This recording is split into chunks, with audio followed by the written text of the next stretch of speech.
Discussions కొన్ని జరుగుతూ ఉన్నాయి. ఇంతకుముందు టికెట్ల రేట్ల పెంపు విషయంలో మీరు అందరూ కలిసి వైఎస్ఆర్సీపీ ప్రభుత్వాన్ని కలవడం కూడా జరిగింది. సో దాని మీద ఇప్పుడు ఒక కొంత సిచ్యువేషన్ అయితే ఉంది. సో మీరు కూడా అక్కడికి వెళ్ళిన వ్యక్తిగా మీ తాలూకా స్పందన ఏంటి ఈ విషయం మీద టోటల్గా? ఫస్ట్ ఆఫ్ ఆల్ మన ఆంధ్రప్రదేశ్ ప్రభుత్వ అసెంబ్లీలో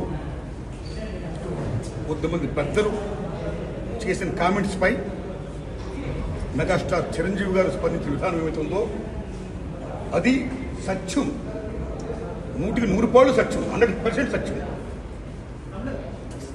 అప్పుడు వైఎస్ జగన్మోహన్ రెడ్డి గారి హయాంలో ఆయన సీఎంగా ఉన్నప్పుడు, పేరు నాని గారు సినిమాటోగ్రఫీ మంత్రిగా ఉన్నప్పుడు ఇండస్ట్రీ నుంచి చిరంజీవి గారితో పాటు చాలామందిని వారు ఆహ్వానించారు. అందులో నేను కూడా ఒకండి.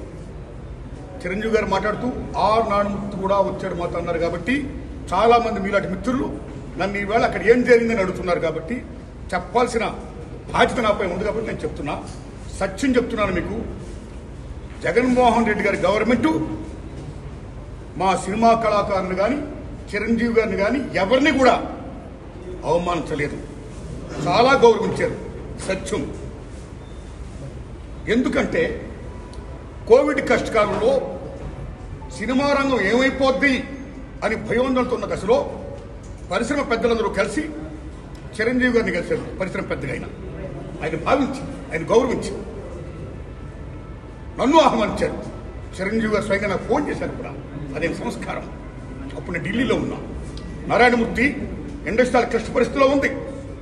భారీ చిత్రాలతో పాటు సగటు సినిమా తీసిన ఇలాంటి వాళ్ళు అందరూ కూడా రావాలి, మీ ఒపీనియన్స్ చెప్పాలి, మనందరం ప్రభుత్వాన్ని కలవాలి, ప్రభుత్వం నుంచి మనకి ఏ సహాయ శాఖలు వస్తాయో మనం స్వీకరించాలి, మనం విన్నవించాలి అని చిరంజీవి గారు చెప్పడం, అందరూ మీట్ అవడం చిరంజీవి గారి ఇంట్లోనే ఇది జరిగింది. అప్పుడు అనేక మంది వారి యొక్క అభిప్రాయాన్ని చెప్పారు. ఆయన్ని తీసుకుని మన సీఎం గారి గారితో నేను చెప్పారు. వారు సీఎం గారితో మాట్లాడారు స్వయంగా. అలాగే నేను కూడా పేరు నాని గారిని వెళ్ళి విజ్ఞప్తి చేసే బందర్లో. అలా చాలా మంది విజ్ఞప్తి చేశారు. ముఖ్యంగా చిరంజీవి గారు తీసుకున్న రోలు సెల్యూట్, హోల్ హార్టెడ్ టెలింగ్. పరిశ్రమ పెద్దగా వాట్ ది బెస్ట్ రోల్ ఈ ప్లేడ్ దట్ డే. ఆయన ఎవరు అవమానించాల, తను గౌరవించారు. మమ్మల్ని ఎవరు అవమానించాల, తను గౌరవించారు.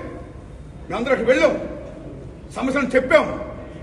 సీఎం జగన్మోహన్ రెడ్డి గారు సానుకూలంగా స్పందించారు. పేరు నాని గారితో మాట్లాడి ఏం కావాలో మొత్తం తీసుకోండి అన్ని మనం చేద్దాం అని కూడా చెప్పారు. ఇది జరిగిన సత్యం అండి, ఇది జరిగిన సత్యం.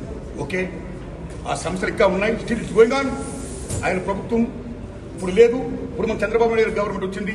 ఇప్పుడు ఈ గవర్నమెంట్లో ఆనాడు ఎక్కడ ప్రియాంబుల్, గత గవర్నమెంట్లో ఏ ప్రియాంబుల్ ఉందో, ఏ ప్రజలకి ఏ సమస్యలు ఉన్నాయో, ఏ ఇండస్ట్రీకి, cinema industry, anybody anything else, వాళ్ళకి ఏ సమస్యలు ఉన్నాయో అకార్డింగ్ టు ప్రియాంబుల్ గత ప్రభుత్వంలో ప్రజలు విన్నవించుకున్న విన్నపాలు ఏమైతే ఉన్నాయో ఆ విన్నపాలని ఇప్పుడు, ఆ సమస్యలు ఇప్పుడున్న ప్రభుత్వం చంద్రబాబు నాయుడు హయాంలో నెరవేర్చాలని, దానికి సినిమాటోగ్రఫీ మంత్రి గారు దుర్గేష్ గారు సహకరించాలని, మన తెలుగు ఇండస్ట్రీ నుంచి వెళ్ళి ఇవాళ డిప్యూటీ సీఎంగా ఉన్న పవన్ కళ్యాణ్ గారు చొరవ తీసుకోవాలని నేను విజ్ఞప్తి చేస్తూ మా సమస్యల్ని, మన పరిశ్రమ సమస్యల్ని క్లియర్ చేయాల్సిందిగా మనస్ఫూర్తిగా వారిని కోరుకుంటున్నాను.